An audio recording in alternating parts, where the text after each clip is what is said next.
ওবায়দুর রহমান খান নদভী তার প্রশংসা করবে, এজন্য অসম্ভব। এদের নাম নিতে হবে, এরা একবারে জাতির কাল্পিত, এদেরকে আকাবির ভাবার কোনো সুযোগ নাই। এই কফিলউদ্দিন সর্দার আর যারা এই সমস্ত কাজ করছে, শেখ হাসিনারে মূলত আপনারা খালি মনে করেন শেখ হাসিনারে খালি অন্য কেউ নষ্ট করছে, এর পিছনে এই সমস্ত কাল্পিট গুলো দায়ী,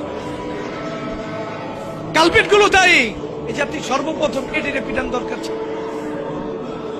কারণ একজন মানুষ যখন মনে করে জান্নাতি, একজন মানুষ মনে করে যখন আমি সঠিক সিদ্ধান্ত নিতেছি, আমি জামাতের লোকদেরকে ফাঁসি দিতেছি আর আল্লাহ আমার জন্য জান্নাতের ফয়সালা করতেছে, যখন এই সমস্ত কথা ওলামায়ে কেরামের জবান থেকে আসবে, তখন শেখ হাসিনা কি মনে করবে? এত বড় বড় ওলামায়ে কেরাম কি মিথ্যা বলে? আমাদের ছাত্র হইতে বলে, সবাই মিল্লা কি মিথ্যা কথা বলে? আমরা একাই এই কথা বলে? এটা তো মাদ্রাসার হুজুররাও ধোঁকা খায়, শেখ হাসিনা খাবে না কেন? বাস্তব কথা আপনাকে বুঝতে হবে। তো ওরা কাল্পিত, ওদেরকে পিটান, ওদেরকে পিটানো দরকার, কোনো ছাড় দরকার নাই। এরা ওলামায়ে সু, এরা ওলামায়ে হক্কানি রব্বানি না।